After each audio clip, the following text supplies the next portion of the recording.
जी, अस्सलाम वालेकुम जी, मैं कासिम अली शाह हूँ और ये मेरी एक सीरीज़ में वीडियोज़ रिकॉर्ड हो रही थी। मेरा ख़्याल है कि इस सीरीज़ की ये 7th वीडियो है। एक सवाल बहुत ज़्यादा जो मुझसे पूछा जाता है, मेरा दिल किया कि मैं इस पे एक वीडियो बना दूँ।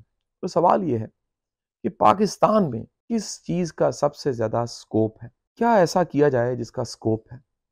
तो मैं आज पाकिस्तान में किस चीज़ का स्कोप है, ये बताने जा रहा हूँ आपको। थाईलैंड में बैठे, पटाया में एक 5 स्टार होटल के रूम में बैठा हूँ और मेरे एक बड़े अच्छे दोस्त उमर साहब इसको रिकॉर्ड कर रहे हैं।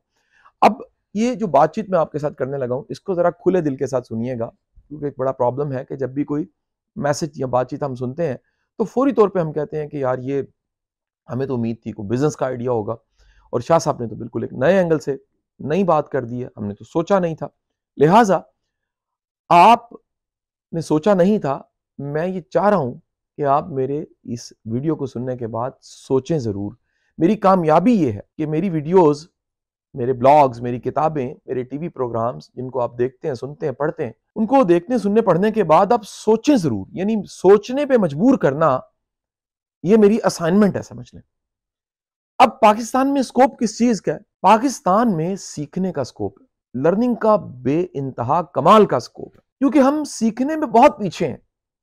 आपको मैं एक छोटा-सा एक मुआज़ना बताने लगा हूँ। पाकिस्तान में हम जो लिखने वाले लोग हैं, मेरी बात को सारे सेकंड करेंगे, जिनकी किताबें छपती हैं। पाकिस्तान में एक किताब छपती है, उस किताब के भी उस एडिशन में जो किताबों की तादाद होती है वो 500 या 1000 होती है और वो भी नहीं बिकती। मैं ऐसे कई लोगों को जानता हूं जिनकी किताब छपने के बाद उन्होंने दोस्तों को भी बांटी और अपने घर के स्टोर में वो किताबें दीमक की नजर हो गई, गल सड़ गई। उनको पढ़ने वाला कोई नहीं था, खरीदने वाला कोई नहीं था। और जितनी किताब पढ़ी जानी चाहिए, अब ये मुआवजा जो बताने लगा था, आप अपने हमसाया मुल्क इंडिया को देख लीजिए, वहां किताब हमसे ज्यादा पढ़ी जाती है। हमारे मुल्क में किताबों के मेले लगते हैं, लेकिन किताबों के मेलों से ज्यादा फूड स्टॉल्स पे रश होता है। हमारे मुल्क में चंद दिन पहले एक वाकया हुआ, मैंने उसका उस वक्त तस्करा नहीं किया, लेकिन अब मैं तस्करा कर देता हूं, ये बड़ा रेलिवेंट होगा आज के दिन से। चंद दिन पहले एक एमबीबीएस करने वाले बच्चे ने मेडल लिए और मेरा ख्याल है 29 मेडल थे। उसकी उस पिक्चर को अगर आप देखें तो वो मेडल से भरी हुई तस्वीर है, जिसमें डॉक्टर साहब वो दिख रहे हैं। और उन्हीं दिनों में एक सोशल मीडिया पे एक गाने पे एक मोहतरमा का डांस भी आया। मैं फनून लतीफ़ा का शदीद कायल हूँ। मेरा ये भी पूरा मानना है नफ्सियात को पढ़ने के बाद कि फनून लतीफ़ा इंसान में सॉफ्टनेस पैदा करते हैं। लेकिन आप हमारे माशरे की बदकिस्मती देखिए कि इतना ज़्यादा वो पिक्चर वायरल नहीं हुई और कई लोगों ने तो इंतहा कर दी ना यार। उन्होंने वो पिक्चर पोस्ट की और उसके साथ अजीब-अजीब तरह के कमेंट्स लिखे। यकीन कीजिए मुझे बड़ा दुःख हुआ। वो शायद तस्वीर इतनी वायरल नहीं हुई, ये वाकया कि एक शख्स ने इतने मेडल्स लिए, ये वायरल नहीं हुआ। जितना ज़्यादा वो मोहतरमा जिन्होंने डांस किया, उनकी रील, उनकी शॉर्ट वीडियोज़, उनके टिकटॉक्स, उनके स्नैक्स जितना तेज़ी के साथ वायरल हुए और हमारे सेल फोन्स पे चले गए। यानी उनको एक बार भी शायद कहना नहीं पड़ा कि प्लीज फॉरवर्ड, बेल का बटन दबा दें, जो मैं हमेशा मजाक उड़ाता हूँ थोड़ा सा, कि अगर आपके पास कंटेंट है तो आपको ये करने की जरूरत नहीं। वो खुद ब खुद वायरल हो गई, इतनी वायरल हुई कि यकीन कीजिए अगर वो स्टेप, जो उन्होंने वो स्टेप थोड़ा सा ऐसे करके और ऐसे करके कुछ किया, वो मैं सिंबॉलिक कहीं अगर करूं तो फौरन लोगों को समझ आ जाएगा कि ये किसकी बात हो रही है। और वो मेडल वाला हमारा भाई, वो काबिल बच्चा, वो डॉक्टर, किसी को खबर ही नहीं है। पाकिस्तान में बहुत कुछ सीखने को अभी बाकी है। 12 करोड़ यूथ है हमारी, और किसी मुल्क में जो यूथ होती है वो बहुत बड़ा पोटेंशियल होती है। मैं इस मुल्क के तमाम हुक्मरानों को और तमाम इदारों के हेड्स को बताना चाहूंगा कि हमारे मुल्क में एटम बम से ज्यादा कीमती यूथ है। हमारे मुल्क में तमाम तर रिसोर्सेज से ज्यादा कीमती ह्यूमन रिसोर्स है। और ये ह्यूमन रिसोर्स इतनी शानदार एक फैक्ट्री होती है, इतनी शानदार एक गोल्ड माइन होती है कि अगर इसको टैप किया जाए, इसको चैनलाइज किया जाए, इसको इस्तेमाल किया जाए, तो कुछ सालों के बाद एक आम सा मुल्क सिंगापुर बन जाता है, एक आम सा मुल्क चाइना बन जाता है, एक आम सा मुल्क वो टूरिज्म के पोटेंशियल से थाईलैंड बन जाता है, एक आम सा मुल्क जो है वो ताइवान बन जाता है, मेड इन ताइवान आने लग पड़ा। मैं ये उन मुल्कों की कहानियां बता रहा हूं आपको जो चंद साल पहले, इनमें से कुछ मुल्क कॉलोनियल थे, कुछ मुल्क जो थे उन पे कुछ कोई और लोग काबिज थे, कुछ मुल्कों की हालत बहुत ही बुरी थी। लेकिन इन्होंने कमाल क्या किया, इनके मुल्क की लीडरशिप ने, इनको कोई ऐसा लीडर मिला, कहीं पर माओ आया, कहीं पर कोई आया, इस मुल्क का वो जो लीडर इस वक्त जो कह लीजिए किंग है या प्रिंस है या जो भी हेड है, 4 साल पहले, इससे पहले जो मौजूद थे, वो दुनिया के उन बादशाहों में उनका शुमार होता था जिन्होंने दुनिया पे 77 ईयर्स एक मुल्क पे हुक्मरानी की। और रात में वो जो पाजी के रेस्टोरेंट पे बैठा हुआ था, उन्होंने मुझे ये इन्फॉर्मेशन बताई, वीडियो पता नहीं आपने देखी नहीं कि नहीं देखी, मेरी बातचीत थी, लेकिन मुझे इन्फॉर्मेशन उन्होंने बताई कि इस मुल्क में आप किंग के खिलाफ बात करें तो लोग आपको मार देते हैं। यानी वो अपने किंग की इतनी रिस्पेक्ट करते हैं। यानी जिस तरह हम मजहबी हमारे अकायद होते हैं और हम मजहबी तौर पे बड़े जुनूनी हैं, ये लोग अपने किंग की, मतलब मैं वर्ड तो मुनासिब नहीं, पूजा करते हैं, रिस्पेक्ट इतनी करते हैं। और उसकी वजह यह है कि इनके बादशाह, इनके लीडर इतने लॉयल होते हैं। ये चंद सालों में इन्होंने दुनिया में एक आम सी नेशन को, एक आम से मुल्क को, यही साहिल पाकिस्तान में है, यही जंगल पाकिस्तान में है, इससे ज्यादा खूबसूरत कल्चर, इससे ज्यादा खूबसूरत मेरा मुल्क है, इससे ज्यादा पोटेंशियल पाकिस्तान में है, लेकिन लीडरशिप नहीं है। इनके लीडर ने क्या कमाल किया, कुछ ऐसा किया कि सारी दुनिया के टूरिस्ट इस लैंड पे, थाईलैंड पे आके लैंड करते हैं और डॉलर्स में पैसा लाते हैं। मैं भी डॉलर्स में पैसा लाया हूं, दुख के साथ ये बात कह रहा हूं। सस्ती चीजें, शॉपिंग बड़ी शानदार यहां पर हो जाती है और आप अच्छा सस्ता खाना खा सकते हैं।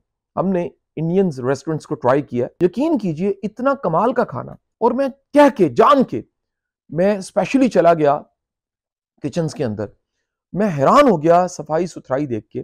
क्या शानदार मुल्क है, क्या कमाल का मुल्क है, यकीन कीजिए। वापस आऊंगा अपने टॉपिक पे। तो पाकिस्तान में एक तो लीडरशिप का क्राइसिस है। ये यूथ जो मुझे सुन रही है, आप, मैं सब लोगों को एक बड़ी अहम बात कहने वाला हूं, जिनकी उम्रें इस वक्त 25 साल और 25 साल से 40 साल के दरमियान है। खुदारा लीडर बनिए। मैं खुद कभी कायल नहीं था, मुझे बड़ा शदीद डर लगता था कि गाली सुनने से, क्रिटिसिज्म से, खिलाफ कंपेन चलने से, और जब मेरे खिलाफ को पोस्ट लगती थी, जुमला कोई कसता था, मुझे बड़ी तकलीफ होती थी। लेकिन मेरा झाका खुल गया। वो जो मूवी है ना, जो चंद दिन पहले आई है, मौला जट, उसमें हमजा अली अब्बासी ने बड़ी शानदार एक्टिंग की है और क्या डायलॉग्स की अदायगी है। दोनों कैरेक्टर्स बड़े शानदार है, मौला जट का भी और नूरी नथ का भी, लेकिन हमजा अली अब्बासी बाजी ले गया। और उसके जो डायलॉग्स हैं, उनकी अदायगी और हमजा अली अब्बासी की आवाज में मैं वो एक डायलॉग बोलना चाहूंगा। वो डायलॉग है, स्वाद आ गया है सोनिया। तो आप याद रखिए, जब आपके खिलाफ बहुत सी दुनिया हो जाती है ना, इसका मतलब है आपने कुछ तो ऐसा किया होता है कि दुनिया आपके खिलाफ हो गई। तो फिर आपको स्वाद आने लग पड़ता है। और जब आपको स्वाद आता है तो फिर आप कहते हैं कि भाई मेरा असल गेन वो नहीं है जो मोहब्बत वाले हैं, मेरे गेन का एक हिस्सा वो क्रिटिसिज्म भी है, वो तनकीद भी है, और वो लोग भी हैं जो मुझे कंट्रोवर्शियल बनाना चाहते हैं। वापिस आता हूं, इस मुल्क में इंतहा का पोटेंशियल, इंतहा का स्कोप लीडरशिप का है। 25 से 40 साल वाले लोग खुदारा तैयार हो जाएं। आप मुझे सुन रहे हैं, इस वक्त जॉब्स कर रहे होंगे, आप मुझे सुन रहे हैं बिजनेस कर रहे होंगे, आप मुझे सुन रहे हैं मुख्तलिफ इदारों में सर्व कर रहे होंगे, आप मुझे सुन रहे हैं सिविल सर्विसेज में होंगे, आप मुझे सुन रहे हैं फौज में होंगे, आप मुझे सुन रहे हैं कॉर्पोरेट वर्ल्ड में कहीं पर डिप्टी मैनेजर की सीट पे बैठे होंगे, आप मुझे सुन रहे हैं किसी गली मोहल्ले में बैठे होंगे। आप सबसे बात कर रहा हूं। इस मुल्क में लीडरशिप का इंतहा का पोटेंशियल है। और अगर आप कंपिटेंट हैं, 3 चीजें बताने लगा, अगर आप कंपिटेंट हैं, कोई एक काम आपको आता है और कमाल का आता है, और आप अपनी उस फील्ड में नंबर 1 बन जाते हैं, छोटा सा काम। मैंने एक दफा रिसर्च की, ये हमारी जो बहनें हैं ये आईब्रो बनवाती हैं, छोटा सा काम है। अमेरिका में उसका भी जो नंबर 1 है वो भी फेमस है। छोटा सा काम, शायद 20 रुपए लगते हैं ऑलर पे जाके आईब्रोज बनवाने में, थ्रेडिंग पता नहीं उसको कहते हैं, 20 रुपीज। अमेरिका में उसका नंबर 1 है। आप छोटा सा काम कर रहे हैं, उसके नंबर 1 बन जाए, यानी कंपिटेंट होना। नंबर 2, आप सिंसियर हैं, आप लॉयल हैं, आप कमिटेड हैं। नेचर के जो लॉज हैं, बड़े कवानीने कुदरत हैं, बड़े कवानीने फितरत हैं, उनको समझना और उनको बेहतरीन इस्तेमाल करने का एक बेसिक मैं आपको असूल बता रहा हूं, एक कानून सिर्फ बता रहा हूं कि कवानीने कुदरत और रब उस पर मेहरबान होता है जो मुखलिस होता है, अपनी काज के साथ, अपने मिशन के साथ, और अपने विजन और ख्वाब के साथ, अपने काम के साथ। छोटा सा काम कर रहे हो, इखलास डालो, छोटा सा काम बड़ा काम हो जाएगा। मैं ट्यूशन पढ़ा रहा था, यकीन कीजिए मेरे कोलीग्स और मैंने खुद कभी सोचा भी नहीं होगा कि मैं 30 मिनट्स की टॉक के लिए कभी बैंकॉक और कभी दुनिया के किसी मुल्क और कभी किसी मुल्क जाऊंगा, एक थोड़ी सी बातचीत करने के डॉलर्स में पैसे चार्ज करूंगा और अल्हम्दुलिल्लाह टैक्स पे करूंगा और अल्हम्दुलिल्लाह मेरी 100 से ज्यादा की टीम होगी जो मेरे साथ मिलकर काम करेगी। वापस आऊंगा। पहली चीज कंपिटेंसी, काबिलियत। दूसरी चीज इखलास। और तीसरी चीज मैं आपको बता दूं वो है जुर्रत। अगर आप में जुर्रत है, आप में इनिशिएटिव की ताकत है, आपको नौकरी छोड़ सकते हैं, आपको यूनिवर्सिटी छोड़ सकते हैं, आप कारोबार छोड़ सकते हैं, आप कुछ छोड़ सकते हैं। आप कमाल के इंसान हैं, आप तरक्की कर जाते हैं। अनकरीब मेरे सोशल मीडिया पे पोस्ट शायद ये लग चुकी होगी या लगने वाली है कि मैं भी बहुत कुछ जो मैंने बनाया है, एक पूरी एम्पायर जो मैंने खड़ी की है और सैकड़ों लोग जो उससे फायदा, हजारों लोग जो उससे फायदा उठा चुके हैं, मैं उसे छोड़ने लगा हूं। क्योंकि एक बड़ी शानदार कोटेशन इंग्लिश में मैंने कभी पढ़ी थी जिसका तर्जुमा सुना रहा हूं। एक साहिल को छोड़ना पड़ता है किसी और साहिल पे पहुंचने के लिए। दुनिया को छोड़ना पड़ता है जन्नत में जाने के लिए। आप जब तक आज के मकाम को नहीं छोड़ते, नई मंजिल आपको नहीं मिलती। और one of the beautiful sentence, one of the beautiful quotation मेरे यहां कह लीजिए जहां मेरा इश्क जुड़ता है इमाम अली के साथ, हजरत अली करम वजह, आप फरमाते हैं कि मंजिलें दो तरह की हैं। एक वो है जिनको तुम तलाश कर रहे हो, तुम ढूंढ रहे हो, तुम नॉक कर रहे हो को मंजिल मिल जाए। और मंजिल की दूसरी किस्म वो है जो मंजिल तलाश कर रही है तुम्हें मिलने के लिए। और वो मंजिल उसको तलाश करती है जिसमें 3 चीजें होती हैं। एक, वो कंपिटेंट होता है, उसने प्रेपरेशन मुकम्मल की होती है। दूसरा, वो मुखलिस होता है। और तीसरा, उसमें जुर्रत होती है। ये 3 चीजें जब मुकम्मल हो जाती हैं, कुदरत आपको खुद ही चूज कर लेती है। वापिस आऊं कंक्लूजन की तरफ। लीडरशिप का स्कोप है सीखने का, बहुत कुछ सीखने का स्कोप है। खुदारा सीखिए, हमें बहुत कुछ सीखना है। हमें सड़क पे साइड पे चलना कैसे ये भी सीखना है। हमें टूथपिक कैसे यूज करनी है ये भी सीखना है। हमें छुरी कांटे से खाना है कैसे सीखना है।